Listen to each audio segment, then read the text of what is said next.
শক্তির অভাব নাই, কিন্তু নামাজে দাঁড়ায় থাকতে পারে না। কেন? তার ইঞ্জিনের শক্তি কম, রুহের শক্তি কম, আর দেহের শক্তি বেশি।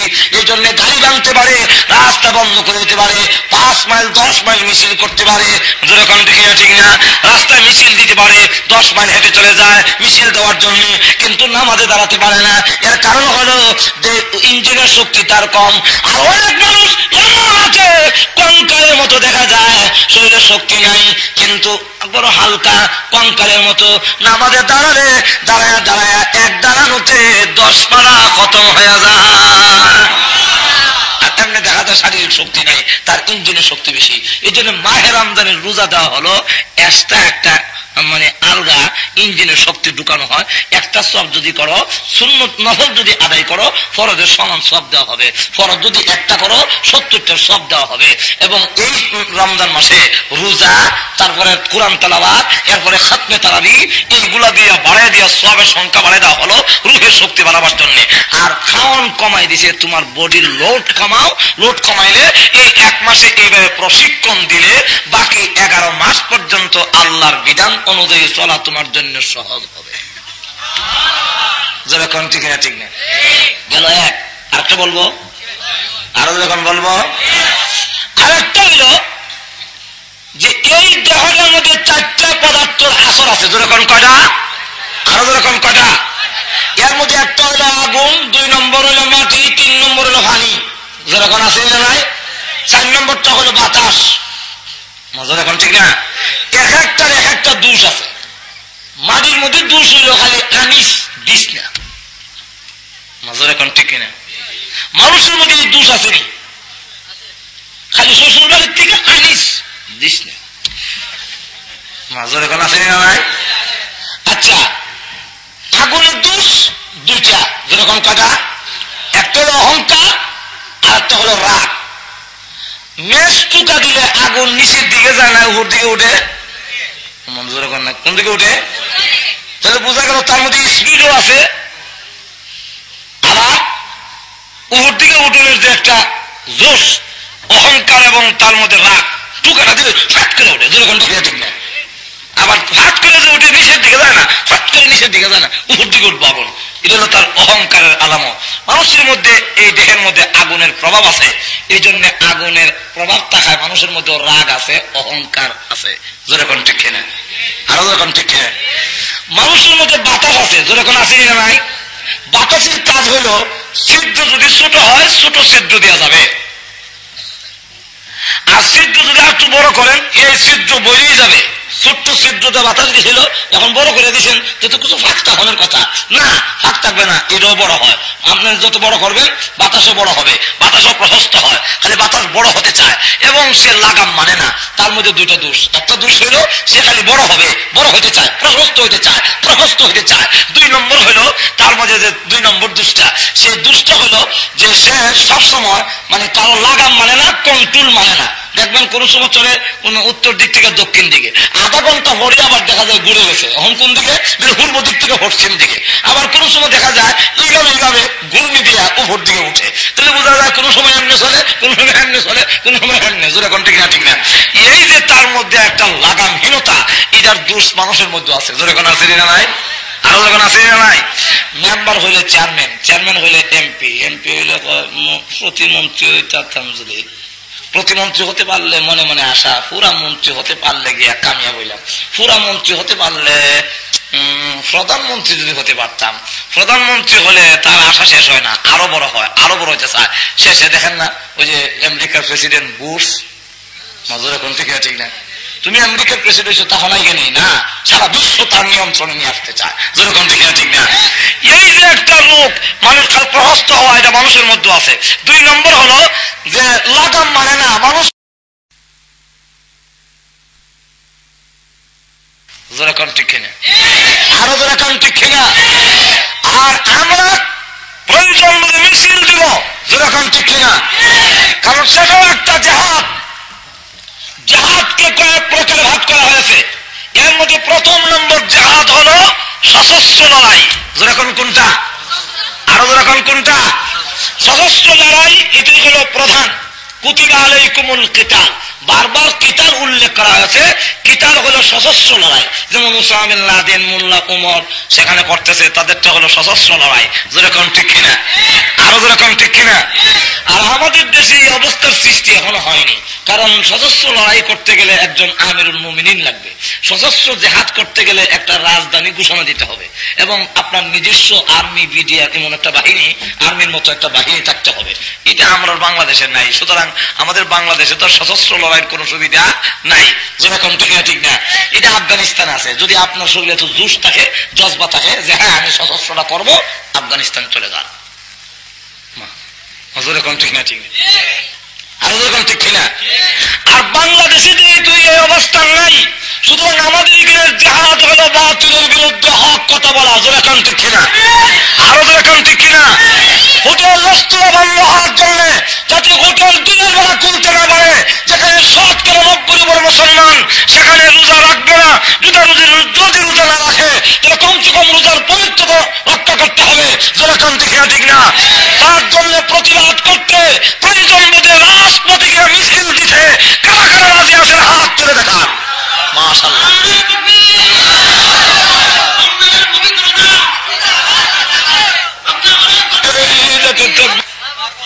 একটু যখন পারবেন নাকি এমন জোরে দিতে হবে যে আমাদের আওয়াজ যেন একবারে আরশ পর্যন্ত গিয়ে পৌঁছে যায়। যেরকম ঠিক কিনা?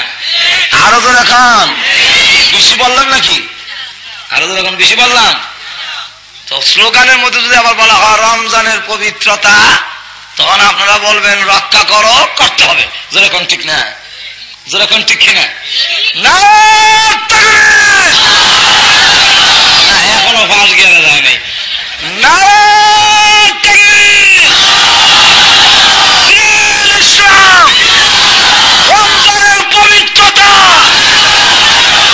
মাশাআল্লাহ মাশাআল্লাহ। এখন কিছুটা আওয়াজ হয়েছে।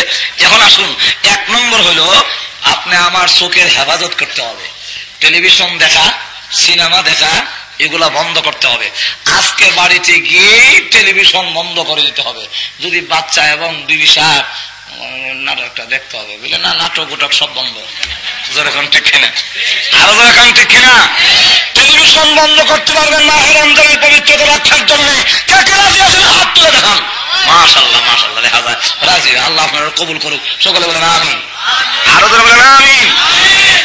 1 নম্বর হলো আমাদের চোখের হেফাজত। যদি চোখের হেফাজত না করা হয়, টেলিভিশন দেখেন, সিনেমা দেখেন, তাহলে নগ্নতা দেখেন, তাহলে এই অবস্থায় রোজা রাখিয়েছেন এটা লেখা হবে, কিন্তু রোজার কোনো সওয়াব দেওয়া হবে না। কথা বুঝছেন? 1। 2 নম্বর হলো কানের হেফাজত। অনেকে আছে সমকানাবার জন্য গান শুনতে গিয়ে মেশিন কানের মধ্যে ফিট করে দেয়। সমকানা যখন আছে নাই, এই কান দিয়ে অন্যায় ইসলাম বিরোধী কথাবার্তা গান বাজনা শোনার থেকে নিজেকে হেফাজত করতে হবে। এমনকি আকাশের লক্ষ্য তারাও শোনা যাবে না।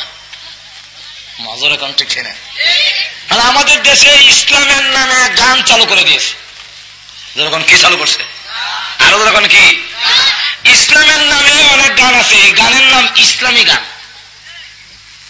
যেরকম আসেনি সঙ্গীতের নামে গান। কদিন আগে আমার মাহফিলে, এই 2 দিন আগে তাফসীর করবো আমি এশার নামাজের পরে, একজন সঙ্গীত গাওয়াই আনছে।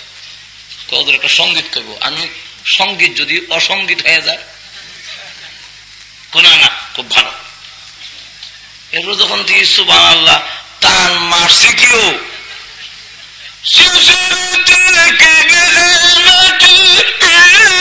বাপরে বাপ। আমি বলি সঙ্গীতের নামে গান গান বন্ধ করো। যেরকম ঠিক ঠিক না? গান বাজনার থেকে নিজের কানকে হেফাজত করতে হবে। রাজি আছেন? আরো যেরকম রাজি আছেন? গেল 2। 3 নম্বরটা হলো জবানকে হেফাজত করতে হবে। গীবত, মিথ্যা এগুলোর থেকে জবান হেফাজত করতে হবে।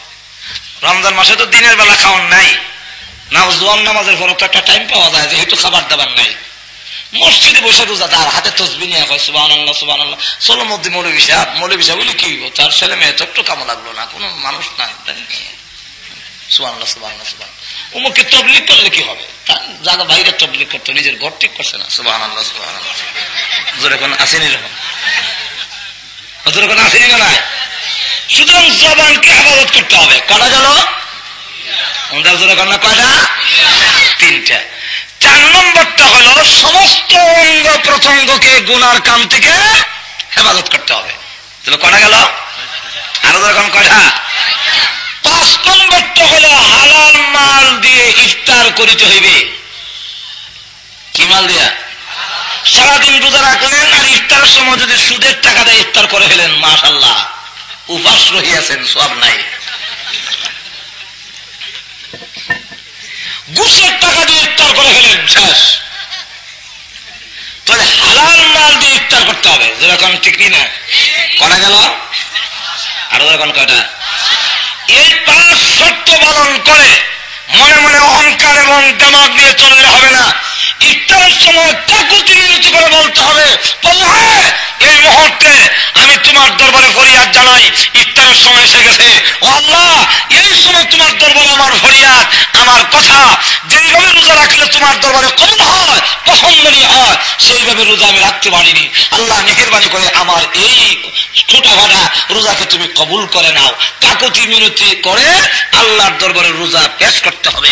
এই 6 শর্ত পালন করলে আল্লাহ বলেন ওই বান্দার রোজা আমি আল্লাহ কবুল করে নেব।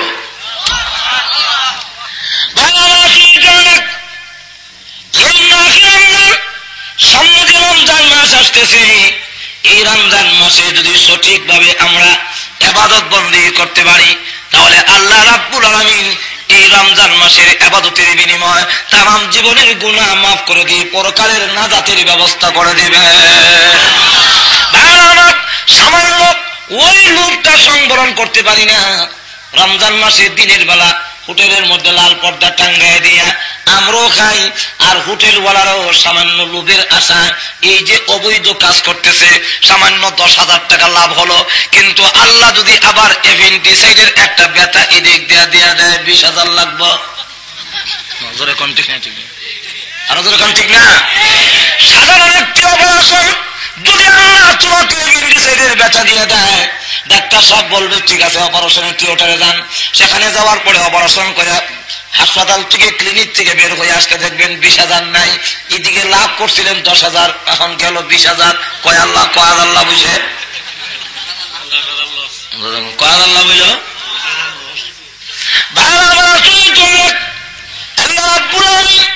ইচ্ছা করলে আপনাকে বৈধ পন্থায় আপনার রিজিক পৌঁছায় দেওয়ার ক্ষমতা আল্লাহ রাব্বুল আলামিনের হাতে আছে। যদি কোন আছে না নাই? সুতরাং আপনি ওই অবৈধ পন্থা অবলম্বন করার জন্য চেষ্টা করবেন না। হোটেল রেস্তোরাঁ যারা আছেন তারা আপনার দিনের বেলা বন্ধ করে দিবেন। সন্ধ্যার পরে যখন আপনি খুলবেন, আল্লাহ রাব্বুল আলামিন হয়তো অল্প সময়ের ভিতরে বরকত দিয়ে দিবে, কারণ বরকত দেওয়ার মালিক আল্লাহ। জোরে কোন ঠিক না?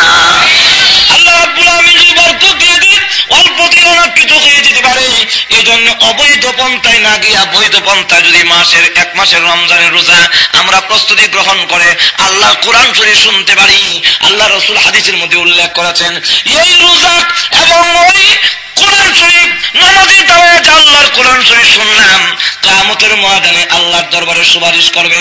নামাজ ডাক দেব, কোরআন শরীফ ডাক দিয়ে বলবে, হ্যাঁ প্রভু, সারাদিন ক্লান্ত থাকার পরে নামাজে গিয়ে দাঁড়িয়েছি, আমি তাকে ঘুমাইতে দিই নাই, আরাম করতে দিই নাই। ইফতারের পরে তার শরীরের মধ্যে একটা ক্লান্তি এসে যায়, নামাজের আগ পর্যন্ত যেন পড়তে চায় না, মনটা নামাজ পড়তে চায় না। এই অবস্থায় গিয়ে নামাজও দাঁড়ায় গেছে। কোরআন শরীফ শোনার পরে, তারাবির নামাজ পড়ার পরে আবার দেখবেন আপনার জন্য আবার নতুন জীবন ফিরে এসেছে। মা যেরকম ঠিক না? আরো যেরকম ঠিক না? এই অসুস্থ করা অবস্থায় নামাজে দাঁড় করাইয়া রব্বুল আলামিন আমি তাকে কোরআন শরীফ যে শুনলো, আমি তাকে তো আরাম করতে দেই নাই, ঘুমাতে দেই নাই। তাই আজকে কিয়ামতের কঠিন ময়দানে তোমার দরবারে আমার ফরিয়াদ, এই লোকের জীবনের গুনাহ মাফ করে জান্নাতে যাওয়ার পারমিশন দিয়ে দাও। রোজা রাখতে বলে, প্রভু সারাদিন আমি পানাহার করতে দেই নাই, আল্লাহ খেতে দেয় নাই, মন চেয়েছে, সামনে খাবার, মন বারবার চেয়েছে, খাবার খেয়ে নে, পানির তৃষ্ণা হয়েছে, পানির সামনে আছে, তার মনের মধ্যে উদয় হয়েছে, কিন্তু তোমাকে ভয় করে পানি পান করে নাই। আমি সারাদিন পানি পান করা থেকে বিরত রাখলাম, সারাদিন খাবার থেকে আমি বিরত রাখলাম। আল্লাহ, তাই তোমার দরবারে আমার ফরিয়াদ, এই লোকের জীবনের গুনাহ মাফ করে দিয়ে জান্নাতে যাওয়ার পারমিশন দিয়ে দাও। আল্লাহ রাব্বুল আলামিন কিয়ামতের ময়দানে কোরআন শরীফ যদি সুপারিশ করে, কোরআন শরীফ তো ডাইরেক্ট যারা করতে আরম্ভ করবে, অন্যরা তো সুপারিশ করবে, আর কোরআন শরীফ যারা আরম্ভ করবে, আল্লাহ এই লোকটাকে মাপ দিছো কিনা কাও। আল্লাহ বললেন না, তাকে মাপ দেবো কেমনে, তার আরো অনেক অপরাধ আছে। কোরআন তখন ডাক দিয়ে বলবে, মাপ যদি না দাও তাহলে বলো আমি তোমার কোরআন শরীফ না, আল্লাহ আমি তোমার কিতাব না, তোমার ভাষা না, তোমার কালাম না। আল্লাহ ডাক দিয়ে বলবেন, কোরআন রে তুমি আমার কালাম, তুমি আমার ভাষা, তোমাকে অস্বীকার করার কোনো উপায় নাই। কোরআন শরীফ তখন ডাক দিয়ে বলবে, অস্বীকার করতে যদি না পারো আমার দরখাস্ত মঞ্জুর করে তার জীবনের গুনাহ মাফ করে দাও। আল্লাহ বলবেন, কোরআন যাও, তোমার দরখাস্ত আমি আল্লাহ মঞ্জুর করলাম। হ্যাঁ, আমার রোজার সম্পর্কে সংক্ষিপ্ত আলোচনা। এরপরে আরো একটা বিষয় ছিল আমার, সেটা আবার আলোচনা করতে গেলে রাত অনেক হয়ে যাবে, আর রোজার আলোচনাটাও করতে গেলে, বিস্তারিত আলোচনা করতে গেলে অনেক লম্বা সময়ের দরকার। এর কারণ মা চায় তার সন্তান বেশি খাক, জোরে কোন ঠিক না। আগে ছোট সময় দেখা যেত দিনের বেলা খাবার বেশি ভালো না, কিন্তু সেহরির সময় খাবার খুব উন্নত মানের খাবার। এই জন্য আমরা যারা রোজা রাখতাম না তাদের কপাল বড় খারাপ, তারা ঠান্ডা খেতে হইতো আর গান্দা তরকারি। এই অবস্থায় শেষ সাথে যখন খাবারের কিছু শব্দ শুনতাম, এমনি মনে মনে খাবারের প্রস্তুতি গ্রহণ করতাম, আমিও খাম। কিন্তু আবার উঠলে যে ফিডে আছে কপালো, এই জন্য ঘুমায়া একটু করট বদলাইতাম, মানে বুঝাইতাম আমিও উঠছি। তো আব্বা বলতো যে না খাইতো না, এখন কে ঘুম থেকে উঠতে খাইবো, খাইবার হইলে পাওলা নাই। যেই মাত্র খালি কথা বলতেন এমনি আমি ঘুমোতে একটু ভাব বেশি লাগতাম, মানে বুঝাইতাম হ্যাঁ খাম খাম। তখন বলতো না, এর রাইকার খাওয়া সম্ভব না, আমি বসাইতো এই কই মাছ বাজি, তারপরে আবার মুরগের তরকারি, এরপরে আবার লেবু আছে, কাঁচামরিচও আছে, সব সালাদ আছে, এরপরে আবার দই আছে, লম্বা সাগর কলা আছে, কত জানি কত জাতের আইটেম। ওই দিয়ে খুব ভালো করে খাইয়া সকালে ঘুম থেকে ওইটা হইতাম আমিও রোজা। যেরকম ঠিক না, যে মাত্র 12টা হয় এমনি চোখগুলো বড় হয়ে যায়, মুখ ছোট হয়ে গেছে। তো মা তখন বলতো, কলসের মধ্যে রোজা রেখে ছোট ছোট বাচ্চারা খেলে তার রোজা ভাঙে না, যতবার খাইব ততটা রোজা বেশি হইব। কলসের মধ্যে রোজা রেখে তখন মার কথা বিশ্বাস করে কলসের মধ্যে ডাকনা সরাইয়া রোজা রাখতাম। এরপরে আবার ভালো করে পেট ভরে খেয়ে যাওয়ার সময় কলস থেকে আমার রোজাটা নিয়ে যেতাম। ঠিক না, মা এই পলিসি অবলম্বন করতেন কেন? তার সন্তানকে বেশি খাওয়াবার জন্য। আপনারা এবার বলুন, মা তার সন্তানকে যতটুকু মহব্বত করেন, আল্লাহ কি তার গুনাহগার বান্দাকে এতটুকু মহব্বত করেন না? না খালি করেন না, অনেক বেশি। আরো জোরে করেন না, অনেক বেশি। আল্লাহু আকবার। পৃথিবীতে কি এমন কেউ আছে এমন দরদি যে আপনার জন্য ঘুমায় না? কে আছে? কে আছে বলেন? মা মা ঘুমায় যায়, কদিন থাকবো? একদিন, 2 দিন, 3 দিন, 4th দিন মা কই গেছে, আমি কতক্ষণ থাকবো, আমি ঘুমাই যাবে, যেরকম ঠিক না ঠিক না ঘুমায় যাবে। হ্যাঁ, এমনি স্ত্রী যতই বলুক যে আমার স্বামীর জন্য কলিজা বেঁচে যায়, কিন্তু গিয়া দেখবেন ওয়াজ থেকে নাক দেখে ঘুমাইতেছে, চোখে ডাক দিল জবাব দেয় না, যেরকম ঠিক না। আল্লাহ 24 ঘন্টার ভিতরে 1টি ঘন্টা আমি ঘুমাই না। কেন ঘুমাই না এবং তোমরা যাই না? একটা কারণ, বান্দারে আমি আল্লাহ যেন তোর ডাকে যেই কোনো সময় ডাক দিলে জবাব দিতে পারি। বান্দার ডাকে জবাব দেওয়ার জন্য আল্লাহ 24 ঘন্টার ভিতরে 1টা ঘন্টাও ঘুমান না। এই আয়াতের ব্যাখ্যায় উল্লেখ করেছেন যে আল্লাহ না ঘুমানির কয়েকটা কারণ। এর মধ্যে একটা কারণ হলো যে আল্লাহ যদি ঘুমায় যান আর আপনি রাত্রে 2টার সময় ডাক দেন, আল্লাহ আল্লাহ আমার পেটে ব্যথা আরম্ভ হয়েছে, আল্লাহ আমি আল্লাহ ঘুমায় গেলে আপনার ডাকে জবাব দেবো কে? আল্লাহ ডাকলেন, চিন্তা করেন আল্লাহ তোদের ডাকে জবাব দেওয়ার জন্য 24 ঘন্টার ভিতরে একটা মিনিটের জন্য আমার রহমতের দরজা বন্ধ করি না, আমি আল্লাহ একটা সেকেন্ডের জন্য ঘুমাই না। অথচ আল্লাহ রাব্বুল আলামিনের দরবার ছেড়ে দিয়ে খাজা বাবার দরবারে চলে যায়, যেটা কোন ঠিক না ঠিক না? সেখানে গিয়ে বলে বাবা তোমার দরবারে কেউ ফিরে না খালি হাতে। আল্লাহ বলেন তাহলে আমি যে জাগ্রত বসে রইলাম আমি একবারে বেকার হয়ে দেখা যায়, যেটা কোন ঠিক না? মানুষ দরবারে হাজির হবে, আল্লাহ রাব্বুল আলামিনের দরবারে কানবে, প্রভু গো আমি অন্যায় করেছি, অপরাধ করেছি, মাফ করে দাও। আল্লাহ রাব্বুল আলামিন ডাক দিয়ে বলেন রাত তো গভীর হবে, আমার রহমতের দরজা তত তৎপর হয়, তুই ডাক দিতে দেরি, আমি আল্লাহ রাব্বুল আলামিনের দরবারে কবুল হতে দেরি হবে না। আল্লাহর দরবার কবুল হয়ে যায়। আল্লাহ রাত দিন 24 ঘন্টার ভিতরে একটা সেকেন্ড ঘুমায় না। আল্লাহু আকবার। আল্লাহ কত দরদি। রাসূল মানে ইশারা দিয়ে দেখান, জেলখানার ভিতরে একজন মহিলা তার দুধের বাচ্চা হারিয়ে ফেলেছে, জেলের ভিতরে দৌড়তেছে, যে সন্তানকে পায় টান দিয়ে কোলে উঠায়, আদর করে চুমা দেয়, আবার পরে দেখে না এটা তো আমার না, এমনি ছেড়ে দেয়, আবার দৌড়ে গিয়ে যে বাচ্চা সামনে পড়ে টান দিয়ে কোলে উঠায় নেয়, আদর করে সোহাগ করে, আবার যখন দেখে না এটা তো আমার না, এমনি ছেড়ে দেয়। এবার দৌড়তে দৌড়তে দৌড়তে দৌড়তে তার সন্তান যখন পেল, সন্তানকে কোলে নিয়ে একবার আদর করে সোহাগ করে, আবার তার দিকে ফলকহীন দৃষ্টিতে তাকায়, আর তার দুধ পান করে দিছে, আর বারবার চোখের পানি ছেড়ে দিয়ে আনন্দের কান্দা কাঁদতেছে, আরে সন্তান যে ফিরে পেলাম। রাসূল তখন আঙ্গুল দিয়া ইশারা দিয়ে দেখায়, ও সাহাবীরা লক্ষ্য করে দেখো, এই যে সন্তানের প্রতি মার যতটুকু মায়া, যতটুকু মহব্বত, তার চাইতে কোটি গুণ বেশি মহব্বত আল্লাহ তার গুনাহগার বান্দার প্রতি। একটু জোরে করুন সুবহানাল্লাহ। তাহলে এবার আসুন, মা যদি চান সন্তানকে 3 বার খাওয়াতে, আল্লাহ তো বলার দরকার ছিল অন্য মাসে খাও 3 বার, রমজান মাসে খাও 6 বার। মজা এখন ঠিক না? কিন্তু আল্লাহ আমাদের খাবার বন্ধ করলেন কেন? দিনের বেলা খাবার কেন বন্ধ করলেন? যেরকম ঠিক না? নিশ্চয়ই একটা কারণ, আমাদের যেরকম না কারণ আছে না নাই? আরো যেরকম আছে না নাই? কারণটা কি? কারণটা কি বলবো? বলবো নাকি? না অসুবিধা হইতেছে? সংক্ষেপে শুধু কারণটা বলি। মানুষ 2টা জিনিসের নাম, যেরকম কটা জিনিসের নাম?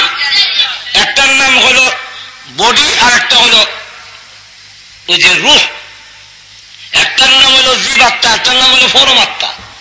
একটাকে বলা হয় ইংরেজিতে বডি, আরবিতে বলা হয় বদন বা জাসাদ। আরেকটার নাম আরবিতে বলা হয় রূহ, আর এমনি বাংলা বলা হয় পরম আত্মা। কথা বুঝছেন?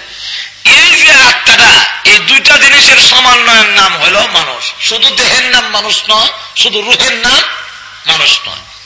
একটা গাড়ি পিছনে থাকে মাল উঠাবার জন্য, ট্রাকে আবার একটা ইঞ্জিন থাকে, একটা বডি থাকে আর একটা ইঞ্জিন থাকে। যেরকম থাকে না থাকে না? যেরকম আসেনি? প্রত্যেকটা গাড়ি দেখবেন একটা হলো বডি আর একটা হলো ইঞ্জিন। ইঞ্জিনের শক্তি যদি কম হয় আর পিছনে বডির মধ্যে যদি লোড হয়ে যায়, ওভারলোড বেশি যদি হয়ে যায়, তো দেখবেন অনেক সময় একটু উঁচা জায়গা হইলে এই জায়গা আর উঠতে পারে না, খালি খালি দেখবেন হপ করে, কিন্তু আর উঠতে পারে না। যেরকম ঠিক না ঠিক না? যখন এমনি জবাব হয়, প্যাসেঞ্জার ভাইরা যারা আছেন নামেন, একটু লোড কমান, আপনারা নামেন, ইঞ্জিনের উড়ানো যায় না। এরপরে আবার এটাকে নিচু জায়গার থেকে উঁচা জায়গায় নিতে গেলে আর আবার আলাদা একটা আবার গাড়ি আনে, সেই গাড়ি হলো চেইনওয়ালা, এটা এনে এটার সাথে ফিট করে আমরা টান দেয়। কথা বুঝছেন? যেমন নিচু জায়গার মধ্যে আটকা বললে এখান থেকে আলাদা এক্সট্রা ইঞ্জিনের সাথে শক্তি বাড়ানো হয়, ইঞ্জিনের শক্তি বাড়ায়, আর পিছনে যে লোড আছে সেটা কমায়, কমায় এখন টান দেয়, টান দিলে এখন উপর দিকে যায়। যেরকম ঠিক না ঠিক না? অথবা খাদে পড়ে গেছে, মানে গর্তের মধ্যে পড়ে গেছে, এই গাড়ির তখন যা ট্রাকের মধ্যে যে মাল ছিল সেই মাল আগে নামাইতে হয়, আর একটা ক্যারেং আনতে হয়, এনে টান দিতে হয়। যেরকম ঠিক না? ঠিক তেমনি ভাবে মানুষের একটা হলো রূহ আর একটা হলো বডি। এই বডির লোড যখন বেড়ে যায় আর রূহের ইঞ্জিনের শক্তি যখন কম হয়, তখন বডি যেই দিকে নিতে চায় সেই দিকে যায়। বডি যদি এখন ঘুমায় থাকবো, তখন ঘুমায় থাকে। মুয়াজ্জিন বলতেছে আসসালাতু খায়রুম মিনান নাওম, হ্যাঁ ঘুমায় না, নামাজ থেকে ঘুম বালা। এখন রুহে আবার কয় নামাজ পড়, কিন্তু দেহে এমন ভারী, এটাকে আর ওভারলোড এমন হয়েছে যে ইঞ্জিনের শক্তি কম, টান দিয়ে আর উঠে নিতে পারে না। এই অবস্থায় ইঞ্জিনের শক্তি বেশি আর কম, আর বডির শক্তি বেশি হয়ে যাওয়ায় গুনার কাম করতে পারে কিন্তু নেকের কাম করতে পারে না। এমন অনেক লোক আছে আমাদের মধ্যে, স্বাস্থ্য খুব ভালো, কিন্তু তারাবির নামাজে গিয়ে দেখবেন সূরা তারাবি যেখানে হয় এবং খুব তাড়াতাড়ি নামাজ যেখানে হয়, সেখানেই দেখবেন মুসল্লি বেশি। ঠিক না? আর আর যেখানে দেখবেন খাতমে তারাবি এখানে লোকজন একটু কম, তাও আবার খুব স্বাস্থ্যওয়ালা মানুষ, খুব যুবক, গাড়ি ভেঙে দেয়, রাস্তা বন্ধ করে দেয়। কিন্তু নামাজিকে দেখবেন পিছনের কাতারে ওরা দাঁড়ায়, এরা সামনে যেতে চায় না। কারণ ইমাম হাফেজ সাহেব যখন খতমে তারাবি আরম্ভ করবে তখন তারা পিছন থেকে বসে থাকবে, আর যেই মাত্র বলে ওয়াকানাল্লাহ, মনে চাইছে মদ খাইতো মদ খায়, জোরে কোন ঠিক না ঠিক না, মন চাইছে ঘুমায় থাকতে ঘুমায় থাকে, মন চাইছে সিনেমা যেতে সিনেমা যায়, মনে চায় জিনা করতে জিনা করে। এই মনে চায় জিন্দিগি, মন চায় জিন্দিগি মানুষ অতিবাহিত করে, আর মনে চায় জিন্দিগি যখন যারা করবে তারা জাহান্নামে বাসস্থান হবে। এই জন্য তুমি বাসস্থান যেন জাহান্নামে না হয়, এই রমজান মাসে একটা প্রশিক্ষণ দেওয়া হয় যেন বড়রা হয়। সামনে ইয়ে আছে আপনার ডালের বড়া আছে, আলুর চপ, তারপরে বেগুন চপ, ছয়টা 5:20 5:20 কো আজকে ইফতার কটা 6:30 কো আরো 10 মিনিট বাকি আছে। সুবহানাল্লাহ সুবহানাল্লাহ সুবহানাল্লাহ। কটা বাজে? আবার 2 মিনিট পরে জিজ্ঞাসা কটা বাজে। এই বারবার জিজ্ঞাসা করছে কেন? তার মন খালি করেছে কতক্ষণ সূর্য যাইবো আর খাইতাম, এরকম ঠিক না ঠিক না। এই যে তার মন চায়, খাইতে মন চায় কিন্তু খাবার দেওয়া হয় না, খেতে মন চায় কিন্তু খাবার দেওয়া হয় না। এই যে একটা কন্ট্রোলিং তোমার অবস্থান, তোমার মন চায়, খাবার সামনে আছে, মনও চায় কিন্তু দেওয়া হবে না। তোমার সামনে পানি আছে, পানিও পান করতে মন চায় কিন্তু চাইলে দেওয়া হবে না, চাইলে দেওয়া হবে না। এর যে একটা প্রশিক্ষণ, এই প্রশিক্ষণ অনুযায়ী যেন বাকি 11 মাস চলতে পারো। তোমার মন চায় সুদ খেতে, না খাবো না, মন চায় ঘুমাইতে, না ঘুমাবো না। আল্লাহু আকবার। মনে চায় এর বিরুদ্ধে চললে আল্লাহর ওলি হওয়া যায়। বিশ্ববিখ্যাত ওলি মালিক ইবনে দিনার, ওনার মন চায় খুরমা খেজুর খাওয়ার জন্য, উনি বলেন মনে যখন চায় খুরমা খাইতে দিতাম না।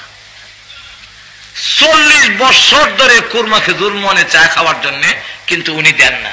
এই অবস্থায় হঠাৎ করে একদিন একটা গাইবে আওয়াজ আসলো, হে মালিক ইবনে দিনার, খেজুর খাওয়া তো আর হারাম না, তোমার মন যখন চায় তো দাও না। তখন তিনি মনকে লক্ষ্য করে বলল, মন রে, যদি খুরমা খেজুর খেতে মন চাস তাহলে 1 রাত দাঁড়াইয়া ইবাদত করতে হবে, 1 দিন রোজা রাখতে হবে। যদি রাজি হস তাহলে খুরমা খেজুর খাও, আর যদি রাজি না হস জীবনও খাওয়াইতাম না। মনও চিন্তা করে দেখে যে লোকের সিবাত করছি, না মানলে আমার নসিব আর খুরমা খেজুর হইতো না। শেষে মেনে নিয়েছে। কারণ আপনি যখন দেখবেন সকাল থেকে সন্ধ্যা পর্যন্ত অনেক পান খানেওয়ালা রোজা রাখে, পান খায় না, আসেনি যখন আসেনি, মনেও চায় না, যখন ঠিক না। যারা সিগারেট খায় এর ভিতরে টান দেয় না, মনও চায় না। কেন? মন বুঝে এই আব্দুর রহিম দম বের হতে পারে কিন্তু ইফতারের আগে পান মুখে দিবে না, সুতরাং আমি চাই লাভ নেই, যেরকম ঠিক না। আর যেই মাত্র ইফতারটা করে সারে, মাত্র 10 মিনিট টাইম দেওয়া হয়েছে ইফতার এবং অন্য অনেক কিছুর জামাত আরম্ভ হবে, এই 10 মিনিটের ফাঁকে সহ্য হয় না, 1 কিলে ঢুকাই দিছে, যেরকম ঠিক না ঠিক না। আছে না যারা সিগারেট খায়, দেখা যায় এই 10 মিনিট সহ্য হয় না, ইফতারটা কম করে হইলো, কিছু কম করে, আরে উঠে গেলেন যা না আমরা খাই না, আমি না মতলব খারাপ বাড়ি মাসে, যেরকম ঠিক না ঠিক না। এই যে এখন এই 10 মিনিট তোমার সহ্য হইলো না, 6 ঘন্টা 8 ঘন্টা কেমন সহ্য হইলো? এটার কারণ হইলো মন বুঝে এখন নাড়া দিলে দিব, যেরকম ঠিক না ঠিক না। এই জন্য লাড়া মারলে দেয়া দেন। আর যখন নাকি দিনের বেলা মন লাড়া দেয় না, কারণ মনে বুঝে আব্দুর রহিম আব্দুল সাত্তার আমার, আমি যত লাড়া দিই ইফতারের আগে আমাকে সেই সুযোগ দেওয়া হবে না, যেরকম ঠিক না ঠিক না। এই অবস্থায় আসুন সামনের দিকে যাই। মালিক ইবনে দিনার রাহমাতুল্লাহি আলাইহি তিনি যখন এই কথা বললেন, মনে কর ঠিক আছে মেনে নিলাম। একদিন রোজা রাখলো, 1 রাত দাঁড়াইয়া নামাজ পড়লো, পরে খুরমা খেজুর নিয়ে 1 পুটলা খেজুর নিয়ে 1 মসজিদে ঢুকছে খাবে, কিন্তু তাকে তো চুলগুলো আওলাকে সে পাগল বেশে এই অবস্থায় থাকে। যেই মাত্র মসজিদে খুরমা খেজুরের পুটলা নিয়ে ঢুকছেন, এমনি এক ছোট্ট এক বাচ্চা তার আব্বাকে ডাক দেয়, বলে আব্বা মসজিদের ভিতরে এক ইহুদি ঢুকছে। ইহুদি ঢুকছে, বিরাট বড় একটা লাঠিলে গদা লেগে গেছে। ইহুদি মসজিদের ভিতরে ঢুকবে কেন? মসজিদের ভিতরে ঢুকে গিয়ে দেখে বিশ্ববিখ্যাত ওলি মালিক ইবনে দিনার। এমনি পাওয়া পড়ে গেলেন, হুজুর আমার ছেলে তো আপনাকে চিনে নাই, এই জন্য আপনার এই চুলমুল আওলা এবং ময়লা কাপড় চুপড় আর পাগল বেশি দেখছে, তো সে মনে করছে এই খ্রিস্টান মনে হয়, ইহুদি মনে হয়, তো হুজুর বেয়াদবি মাফ করবেন, আমার ছেলে বুঝতে পারে নাই। উনি বলেন, না তোমার ছেলে আসলে আমার ইহুদি বললো কেন, আসলে সে বলে নাই, তার জবান দিয়ে একজনে কয়। মাজুর এখন ঠিক না। সুতরাং মনকে লক্ষ্য করে বললো, এই মন, আগে না করছিলাম তুই যা শাস্তা দিতাম না, এখন তোর কথা মান না, আমি এখন ইহুদি হইছি, আর যদি খাই তাহলে আরো না জানি কোনটা ওই, সুতরাং আর দেব না। ঠিক না?